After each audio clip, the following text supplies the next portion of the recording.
Welcome to the Video Made Simple podcast, where we help take the mystery out of video and break through the monotony of day-to-day communication for marketers, entrepreneurs, and clients.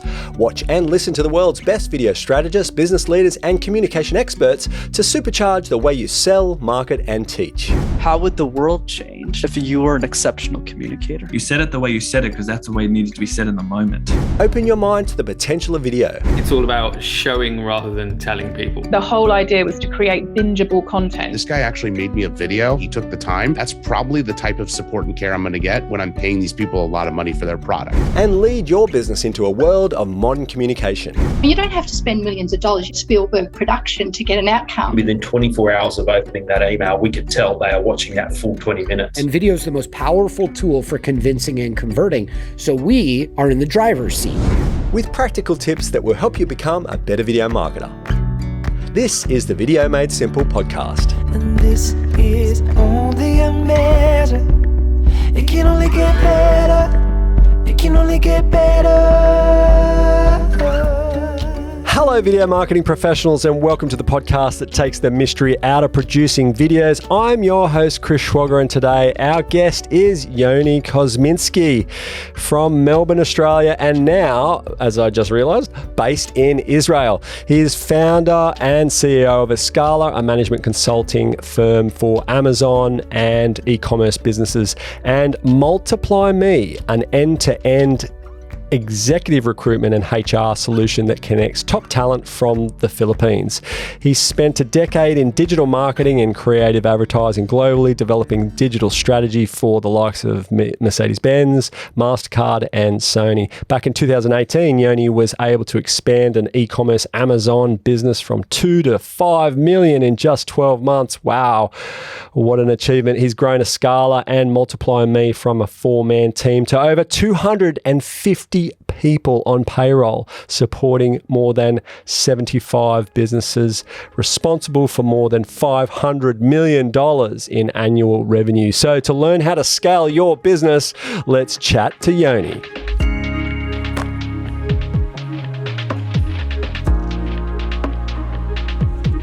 What inspires you to focus on consulting and recruiting markets? So I guess it comes down to effectively my mission-driven objective, and that's how to create gainful employment. So for me, you know, the metric and what you read out is it's actually now 300 people on payroll since I sent over that information. It's about having the ability to help make sure people are getting fair pay and opportunities. So that's what drives all of this. How are you able to expand an e-commerce business from 2 to 5 million in 12 months? That sounds like WeWork or something like that to me. WeCrash. Come on, give it to me, man. Tell me. It's actually funny that you mentioned that. My parents were watching WeCrash this week, and they said, "Geez, it sounds like you. We were a little bit concerned about you, mate. If you had more of an ego, we'd really be worried." But look, I'll be honest with you. When it comes to Amazon, having a decade of experience in creative advertising and digital marketing, growing up in the agency space, you know, it was almost a step down. It was how to build effective systems and process and bring in the right movers and shakers and team members sitting in the right seats to help actually create focus and drive the business forward. And especially at that time in 2018, Amazon, I mean, it's still, I would argue, it's still nascent. There's still so much opportunity to sell on Amazon. Super capital intensive, obviously, when you're a product-based business in e-commerce, but ultimately it's a closed system. And, you know, I don't know what your listeners are like when it comes to their understanding of conversion rates and things like that. But just to give a bit of perspective, you know, when I stepped in, website conversion, typical website, something good, you're looking at 1% to 3%. You know, getting 3%, you're pretty well happy with that. I stepped into Amazon and I was seeing, I said to one of the original founders of this business, you know, something's not right here. And he goes, "What do you mean?" I said, "Well, I'm seeing conversion rates of 20, 25%. And he said, "Yeah, it's a little down at the moment." I said, "Forget building out a D2C brand. that was my intention. I said, we'll just grow a massive D2C brand. We've got amazing traction already. And I said, forget everything I've said. We're focused 100% on Amazon, and we're just going to get this machine going. And that was really it, was bringing in the right people, the right systems, and the right processes, and having clear focus on whatever objective was. How do you know if a business is ready to scale? Yeah, that's a great question. So broad stroke, there's service-based businesses, there's SaaS companies. You've obviously got what you guys are doing in terms of film production and editing. I think that the first thing is understanding that product market fit. So have I found the right audience, and is there real traction? Again, going to maybe not WeCrash or WeWork is a good example. The irony that I'm recording from a WeWork right now is just not lost on me, at least. but he was an Israeli guy as well. So here we go. But ultimately, raising tons of capital, which is, we're bootstrapped, but a lot of people will raise tons of capital before they even have that product market fit and driving belief. Understanding your customers. And a friend of mine, I said, you should really make this a quote of yours. He said to me, I don't know your customers as well as your customers know your business. And ultimately, when you find that product market fit, that should be the signifier to say, right, we're onto something here. It's having deep impact and meaning for the people that are rendering our solutions, whatever that looks like. And that's where it's about building that plan and getting the systems in place to actually build that future state vision. So, you're not driving anywhere quickly unless you have clarity on what that direction and what that goal looks like. So, I could go on about this topic for a long time, but I know you got a few questions up your sleeve. Well, in scaling businesses then, on that note, where do people really struggle the most? Yeah, so great question again. people I didn't write them. Well, no credit team, here. if you're listening in, you've done fantastic work, great research. That really is the challenge, right? I think a lot of people who start a business, especially as, say, an owner-operator, and I see a lot of this in the Amazon space, is you get to a certain ceiling of ability where you can no longer hold control of every aspect. If you're sitting there as a micromanager trying to deliver, it's never going to scale. You and your time and your input is not a scalable solution. So when it talks to building scale, and one of my businesses, Escala, is a process improvement management consulting practice. We take historically a lot of our methodology out of Ernst & Young, and now we've built on top of it over the last couple of years our own methodologies on how we build it. But looking at it simply, having clear guidance and direction on what the goal is and working backwards, and then implementing what we would say is a perfect system. So a perfect system to us is the harmony between people, process, and technology coming together. So understanding what piece of technology I can use, what are the individuals or what are the seats that I need to fill in order for those processes to be built to drive the technology in the right way. And if you have any one of those three key pillars not in alignment, you're going to have challenges. So that would be the short of it. Well, this is a video show, and we interviewed David Jennings couple of months back regarding using Loom recording and systemizing and putting practices in place with videos.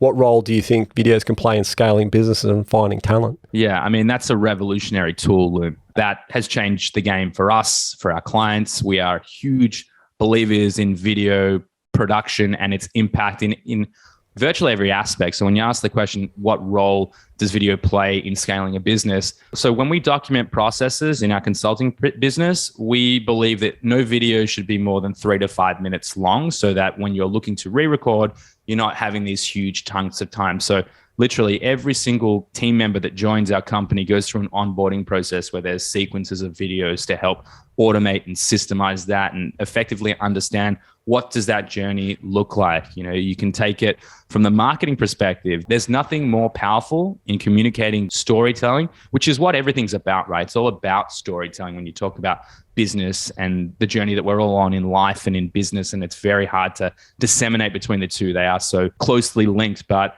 promotion of your brand, there's nothing more authentic, and there is no format of media consumed more than that of video. And I'll finish with this one. We are extremely lazy, as it looks like, as we are in humanity in its current state. So people are looking for the easy option. If you're going to produce video content, that's the thing that's going to be the most digestible. Putting it on something like YouTube is evergreen, unlike a Facebook, Instagram, or Pinterest, or wherever you're going to house it. So it's extremely powerful. I mean, I could go on for a long time about this too. We'll be back in a short moment with Yoni Kosminski. Working remotely using video or producing videos at scale means adopting new processes. Nowadays, video is everything, and do-it-yourself videos should be easy and they should work. The Rich Films DIY video program is the easiest way to personalize your sales and marketing. You'll be able to produce sales video emails, record regular social media updates, and of course, look and sound amazing in every video meeting without the tech hassles. Create your own professional videos with a push of a button and go to richfilms.com.au/DIY. Obviously, you've touched on professional video marketing, really. You've touched on processes and using Loom and, those not short-lived videos, but the videos you're not going to produce them heavy. It's more about documenting information. Where does personalization come into this and recording videos for single people? I mean, it's just right up my alley at the moment because there's still so much talk about, actually there's not so much talk. Let me qualify and let me give you a situation here. I've been asked to speak, and one of the topics that they put forward for me was, talk about viral video. So nobody gives a shit about viral video, right? Like, quite frankly, would they be better to know actually how they integrate video so that it actually draws people closer to their business and makes better connections and makes their systems more efficient? Then that's what I'm going to talk about. I'm not going to talk about TikTok, right? So I guess where I'm going here is like where a big part of that is one-on-one personalized video, which I kind of equate to being the new viral. If you can actually pull someone in, it's an audience of one, but you close the deal, then that's the best video in the world, right? Do you have capacity? Do you have space for that type of content? Yeah. Again, nailing the questions. I would say I'm actually going to draw upon before we hit record, I had a guest yesterday. It has really reframed the way in which I'm thinking about how I want to live my life and how purposeful I want to be and intentional. And he said that he has built teams around him where what he's able to do in a day, he said it takes him 30 to 40 minutes a day, and he will shoot out 240 15-second clips to all of the people that are in his network, creating real, genuine, authentic, personal connection. And I'm going to mess this one up here because I heard literally the concept for the first time yesterday, but he has what he calls the wedge of despair potentially. And what he talks about is his whole focus is on customer journey and what the experience is like with the brand. And what he said is the further away you are from actually those interactions. So if we speak to each other on LinkedIn for the first time and I don't hear from you for another 6 months, it's just created distance and an ability for me to lack or believe that there's a lack of authenticity in you or brand you or your brand. So coming back and bringing this all together, the ability to produce bespoke video that's directly targeted at an individual so that it resonates with them through that visual storytelling and that communication and that authenticity. I mean, you'd struggle to find anything that will have more meaning and impact and have a stronger ROI, if you will, on what it will do for your business. We've been doing it for 2 years. I mean, relatively similar to the sort of COVID timeline, if you like, but it has changed everything. We don't communicate now by reactive telephone calls to inquiries, for instance. We go back with a video immediately. So an inquiry will come in, within the hour, they've got a 30-second video just for them, personalized, to say, hey, book in when it's convenient for both of us. Because you're busy, I'm busy, but let's make it mutual and let's start this relationship professionally. Videos on LinkedIn, similar thing. So even outreaching for guests in this podcast, we do personalized videos in InMail to do that. And, the wow factor of this stuff, so surprised that more and more businesses they're not aware of it. And I guess sort of condense their ideas about video to, isn't that something that sits on YouTube or you homepage or Facebook or whatever, they actually don't understand that videos can sell for you. Like videos can actually glue, gaps and problems and challenges in processes that you have in your business and allow you so much more leverage and allow you to be there without being there. And by the time you do connect with that person, the rapport is already partly built. It's an amazing thing. There's a real gap in people's understanding, but it's up to us, I guess, to try and advocate and get that message out there. I'd build on top of that and say, in a 2.5 year period, whenever this all started, when we talk about the pandemic, the feeling of isolation and the lack of human interaction built. And so to be able to bring a video directed specifically at an individual that feels closer and more authentic and more connected probably has had, more meaning now than it ever has in history. So I'd be shocked if you haven't absolutely ballooned out and grown, incredibly quickly over this time, because there's probably never been a time where it's been more needed in our history since the digital age has come. Yeah. There is, you're right. And the need now as well is changing from this concept of, well, isn't a webcam enough, to no, it's not enough, because now I've got to bring not only a professional attitude, professional appearance, but I also need to upgrade my professional image, and a webcam is just clearly not cutting it. So we're actually picking up a lot of business from those that need to step shit up. They need better quality video Zoom calls. They need better quality recordings and internal training that they're doing, or external training even, and also this ability to then sell and do wonderful things within email that they've never even kind of considered before, which has been a different approach. I think ultimately people are always intrinsic about how to improve the cut through, and sometimes it's the simplest ideas that can have the maximum impact. So look, back to, went on a bit of a derailment there, but how important is it for startups or even established business owners to have a coach or consultant to help them with things like what we've just been chatting about? A personal perspective, and I can only give you my lens. I have a mentor that I sit with every week. I'm part of several masterminds. Right. I have, so I would say in terms of my personal and professional growth and development, I mean, if I can speak to someone who's been there and has done that, we're currently building a board of advisors, I'm not trying to make the mistakes that others have made before me. And if I can shortcut my learning to have impact in coming back to my mission in creating more opportunities for more people, then I'm going to do that. I feel a direct accountability and responsibility to do everything that I can to further my personal and professional growth and live in my truth and live my 10-year plan, so to speak. So, critical. I'm constantly looking for them. So this is, could be perceived as being quite a sort of obvious question, but it's very hard in Australia for people to come to terms with the fact that they don't know everything and that they sometimes have to drop their guard, put up their hand and go, oh, will someone just bloody well help me, please? So why, why, I guess, is it important to scale correctly?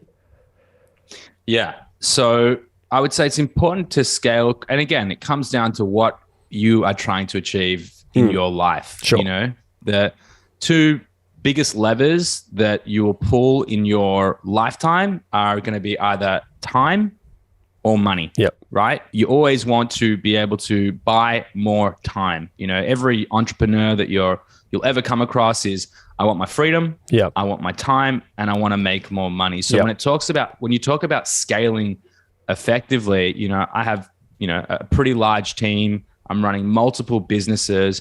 I'm still able to wake up in the morning. I've got an 8-week-old. I'm still able to wake up in the morning, do the morning feed, take my dog with me for a walk. I spend 4 hours with them in the morning till I come to the office at 10. And the most important thing, and the only reason why this works, is because I have built an incredible leadership team around me that have built the systems and the processes that allow me to live a lifestyle that is not, anyone who's glorifying the hustle culture, don't. It is not sustainable. And I've lived that lifestyle. Don't get me wrong. I'm not sitting here saying I'm holier than thou. When I was starting the business, I was doing your 20-hour days, and I was 7 days a week, every waking minute. How do I?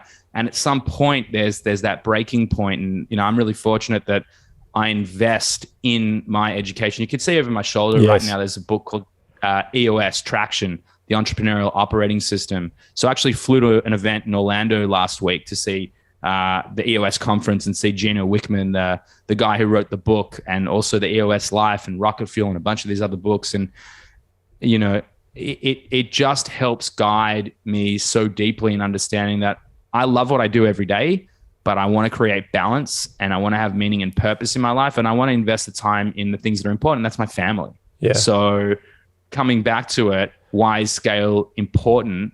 Scale is important, or building for scale is important so that you can design your life in a way, and not just for you, but for me. I look at my entire team. I want them to live their best life first and foremost. And a really simple logic: if I look after my team, they'll look after the business, and therefore me, and that's it. Congratulations, by the way, on your 8-week-old. And thank you. Anyone with kids knows how tough it can be to juggle. I've got 2 little ones hovering around somewhere. I'm sure they'll be busting through the door in moments.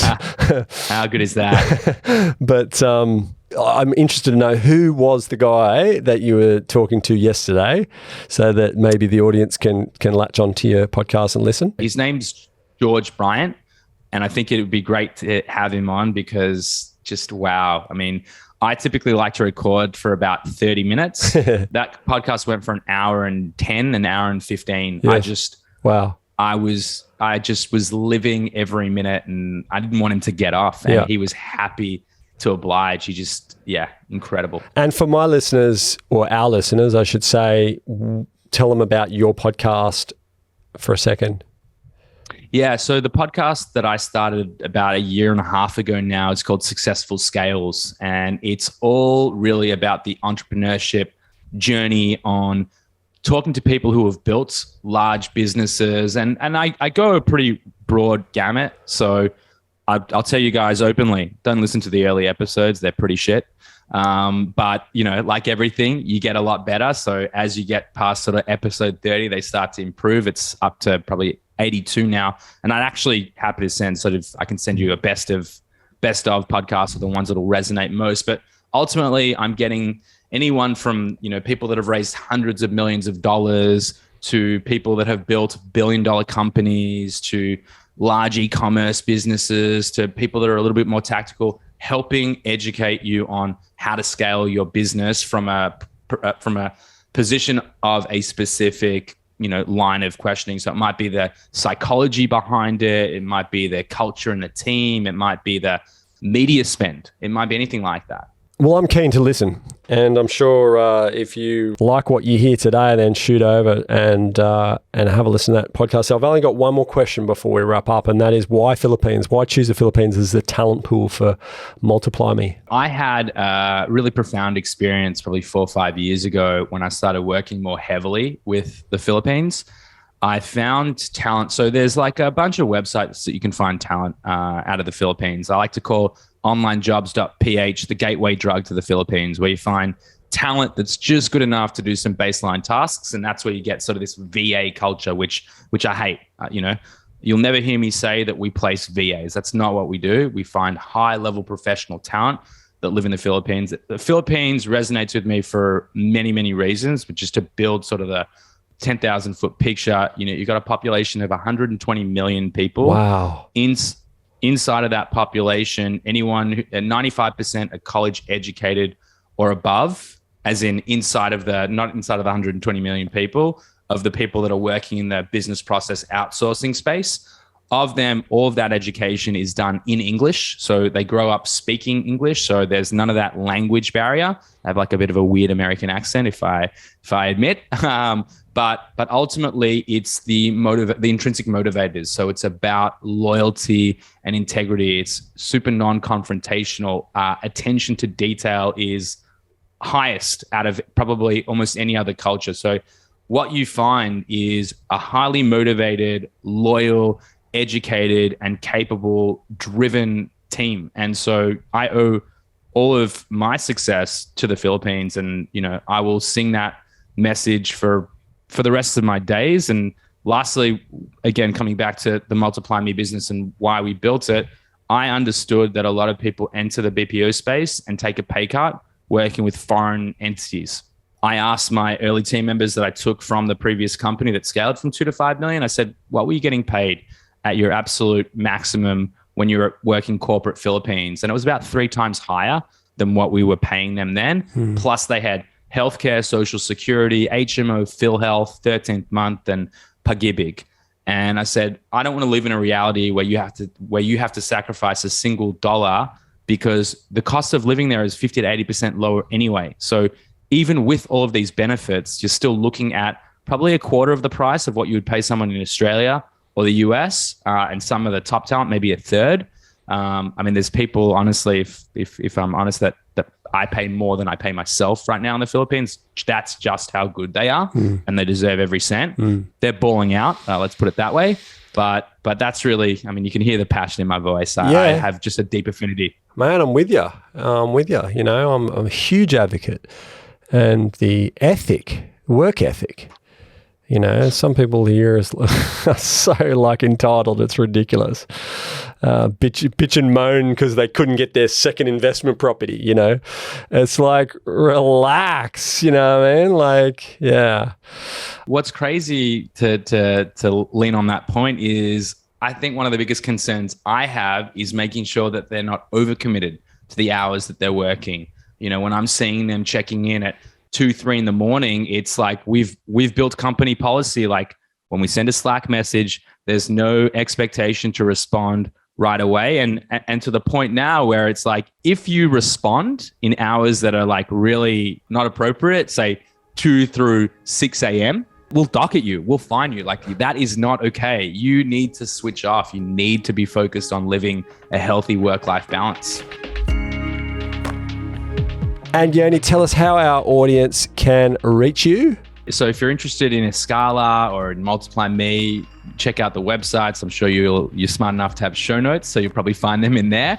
If you're looking to speak to me directly, I'm always open. If I've got time on the calendar, just Yoni at Multiply Me or weareescala.com, and off you go. Well, this has been a lot of fun, a lot of similar journeys, I think, which has been awesome. And thank you for sharing your time. So the best part about this episode is just definitely looking at ways to scale the input of your business by tapping the global market and using videos as a way to do that. Thanks for tuning in. That's all for this episode of Video Made Simple podcast, and see you next week.